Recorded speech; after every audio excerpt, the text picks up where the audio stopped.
Olá, meu nome é Camila, eu sou professora de Ciências e professora do Carioca 1, trabalho na 8ª CRE, na Escola Marechal Alcides Etgulen, e eu vou explicar um pouquinho sobre o material de ciências dessa semana.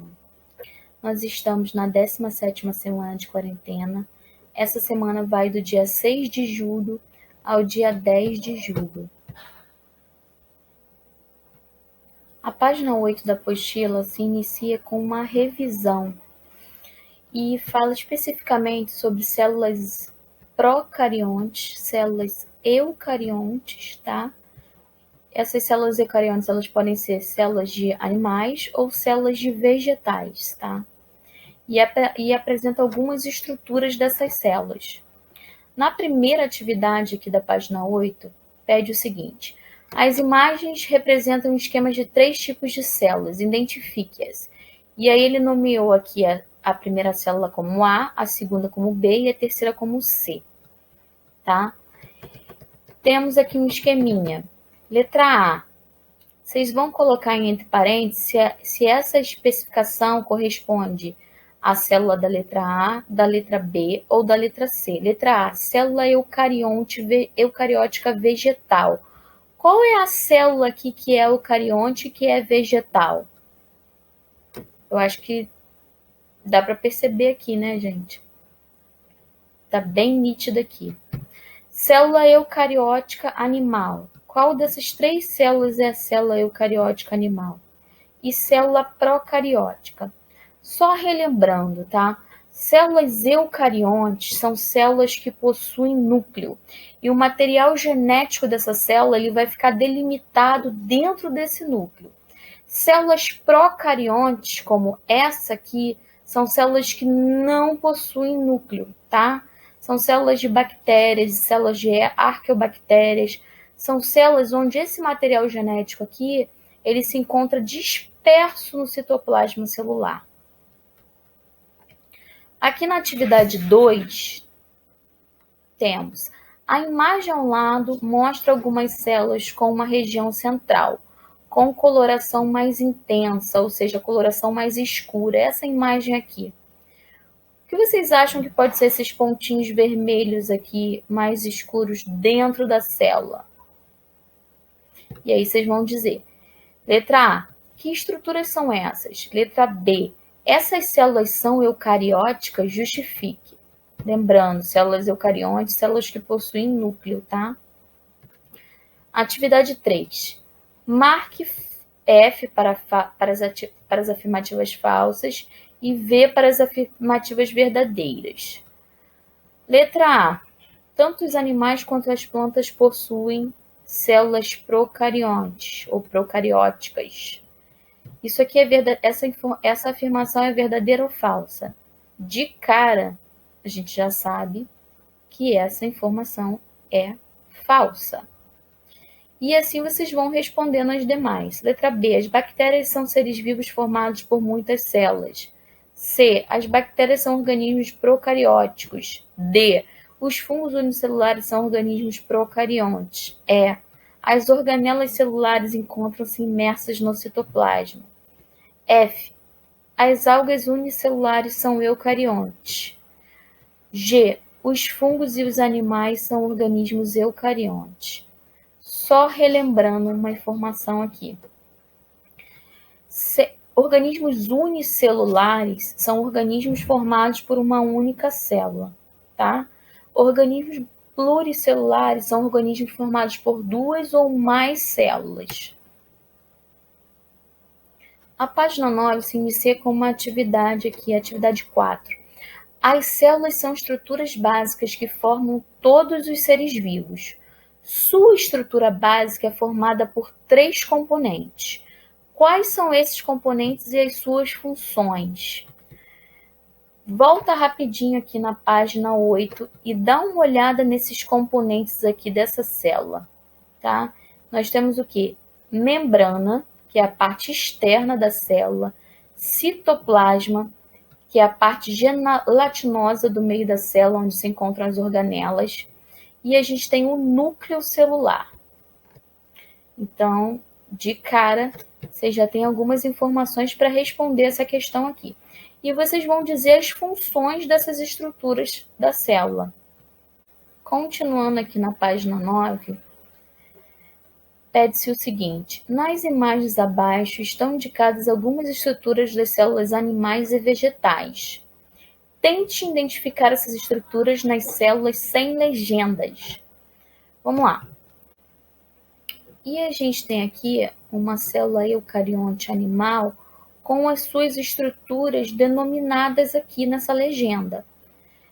Temos aqui do lado direito a mesma célula, uma célula animal eucarionte, só que dessa vez sem as estruturas.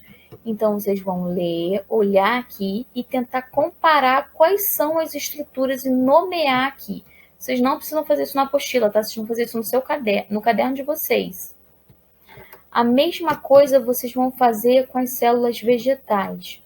Observe aqui, só para relembrar, porque isso é uma revisão, né?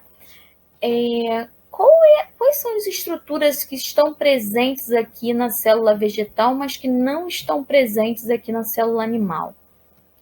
De cara, a gente já pode perceber que as células vegetais elas possuem cloroplastos, tá? Os cloroplastos eles estão ligados diretamente à fotossíntese, tá? E nós temos também o vacúolo. O vacúolo é uma estrutura onde fica armazenado uma certa quantidade de água dentro dessa célula vegetal. E a gente não tem essas estruturas na célula animal, tá? Então isso aí já é uma grande dica aí para vocês conseguirem responder as questões abaixo. Atividade 5. Responda. A estrutura da célula vegetal é idêntica da célula animal, sim ou não? O que vocês acham? As estruturas são idênticas? Cite pelo menos duas estruturas que estão na célula vegetal, mas não existem na célula animal. Acabei de falar. Passando aqui para a página 10. A página 10 traz um resuminho sobre células-troncos. O que são células-troncos? Vocês já ouviram falar de células-troncos? As células-troncos, elas se originam a partir do encontro do espermatozoide, tá, com o óvulo, quando se forma o zigoto. Ali começam a se originar as primeiras células-troncos. Essas células-troncos, elas têm a função de quê? De renovar as células que morrem e também se transformar em células específicas que vão até compor determinados órgãos, tá? Elas podem se reproduzir, gerando duas células idênticas a ela, ou até mesmo elas conseguem se transformar em outros tipos de células, que são células específicas de tecidos e também de órgãos. Um exemplo simples de célula-tronco que nós temos é a célula-tronco da medula óssea vermelha, que a função dela é o quê? A geração do sangue, a produção do sangue. O transplante da medula óssea, geralmente ele é feito em casos onde a pessoa desenvolve um câncer, tá? No caso, uma leucemia, ou até mesmo um linfoma, que é um câncer no sistema linfático, e aí existe a necessidade do transplante da medula óssea. Só uma informação aqui para a gente fazer um adendo.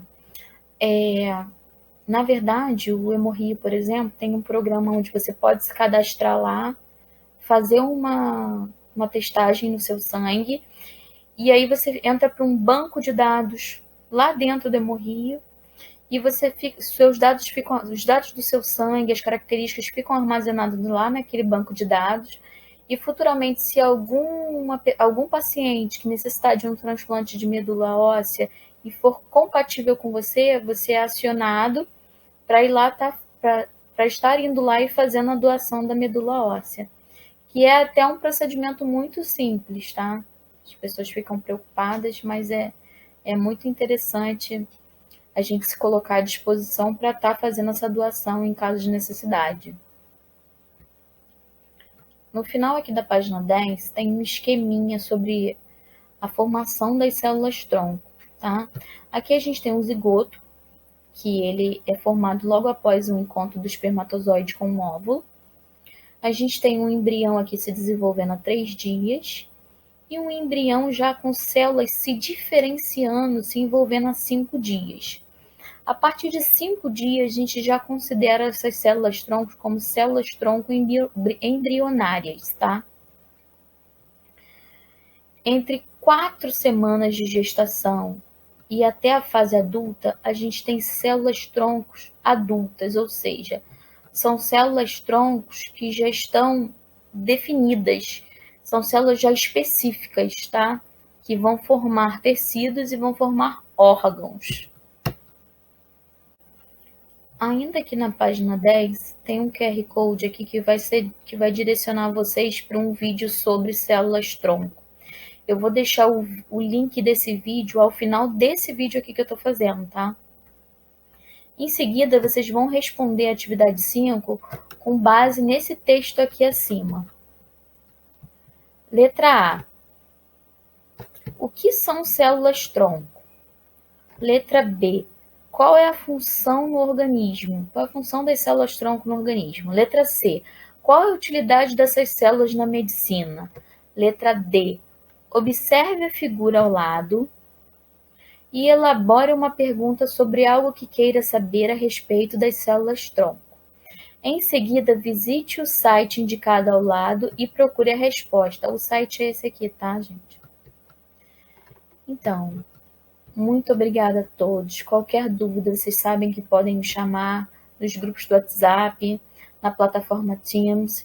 E estamos aqui para atender todos vocês e solucionar as dúvidas, tá bom? Uma ótima semana para todos. Um grande beijo.